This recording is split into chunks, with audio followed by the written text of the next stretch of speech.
1 Samuel chapter 20. And David fled from Naioth in Ramah, and came and said before Jonathan, What have I done? What is mine iniquity? And what is my sin before thy father, that he seeketh my life? And he said unto him, God forbid, thou shalt not die. Behold, my father will do nothing either great or small, but that he will shew it me, and why should my father hide this thing from me?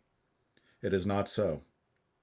And David sware moreover, and said, Thy father certainly knoweth that I have found grace in thine eyes. And he saith, Let not Jonathan know this, lest he be grieved. But truly, as the Lord liveth, and as thy soul liveth, there is but a step between me and death. Then said Jonathan unto David, Whatsoever thy soul desireth, I will even do it for thee. And David said unto Jonathan, Behold, tomorrow is the new moon, and I should not fail to sit with the king at meat, but let me go, that I may hide myself in the field unto the third day at even. If thy father at all miss me, then say, David earnestly asked leave of me, that he might run to Bethlehem his city, for there is a yearly sacrifice there for all the family. If he say thus, it is well, thy servant shall have peace. But if he be very wroth, then be sure that evil is determined by him. Therefore thou shalt deal kindly with thy servant, for thou hast brought thy servant into a covenant of the Lord with thee. Notwithstanding, if there be in me iniquity, slay me thyself. For why shouldest thou bring me to thy father? And Jonathan said, Far be it from thee. For if I knew certainly that evil were determined by my father to come upon thee, then would not I tell it thee? Then said David to Jonathan, Who shall tell me? Or what if thy father answer thee roughly? And Jonathan said unto David, Come, and let us go out into the field. And they went out both of them into the field. And Jonathan said unto David, O Lord, God of Israel, when I have sounded my father about tomorrow any time, or the third day, and behold, if there be good toward David, and I then send not unto thee, and shew it thee. The Lord do so and much more to Jonathan. But if it please my father to do thee evil, then I will shew it thee, and send thee away, that thou mayest go in peace, and the Lord be with thee, as he hath been with my father. And thou shalt not only while yet I live shew me the kindness of the Lord, that I die not. But also thou shalt not cut off thy kindness from my house forever, no, not when the Lord hath cut off the enemies of David, every one from the face of the earth. So Jonathan made a covenant with the house of David, saying, Let the Lord even require it at the hand of David's enemies. And Jonathan caused David to swear again, because he loved him, for he loved him as he loved his own soul. Then Jonathan said to David, Tomorrow is the new moon, and thou shalt be missed, because thy seat will be empty.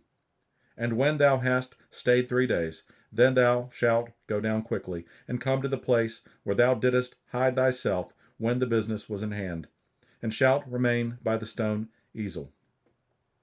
And I will shoot 3 arrows on the side thereof, as though I shot at a mark.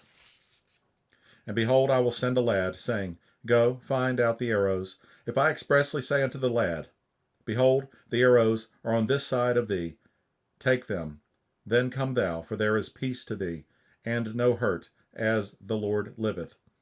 But if I say thus unto the young man, Behold, the arrows are beyond thee, go thy way, for the Lord hath sent thee away. And as touching the matter which thou and I have spoken of, behold, the Lord be between thee and me forever. So David hid himself in the field.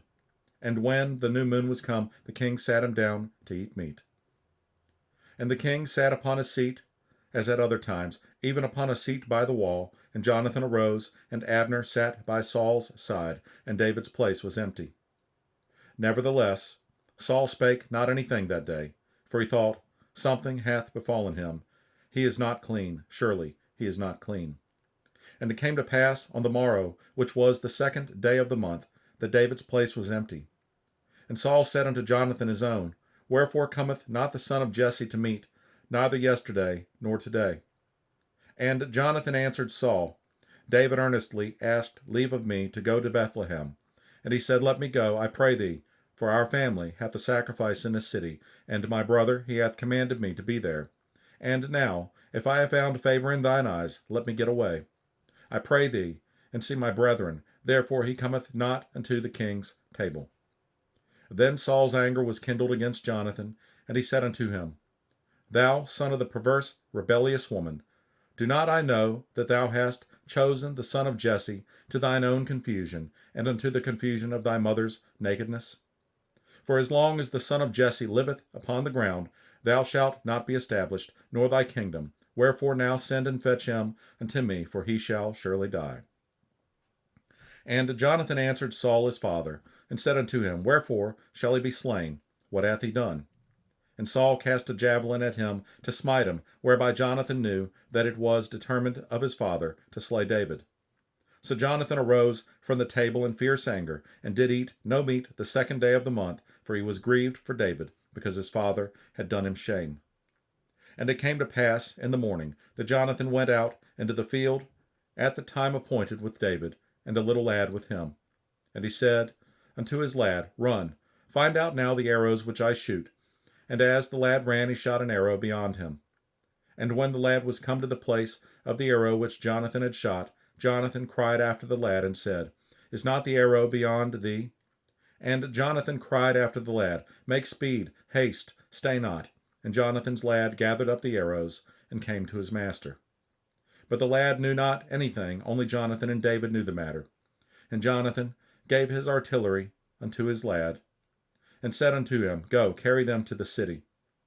And as soon as the lad was gone, David arose out of a place toward the south, and fell on his face to the ground, and bowed himself 3 times, and they kissed one another, and wept with one another, until David exceeded. And Jonathan said to David, Go in peace, for as much as we have sworn, both of us, in the name of the Lord, saying, The Lord be between me and thee, and between my seed and thy seed forever. And he arose and departed, and Jonathan went into the city.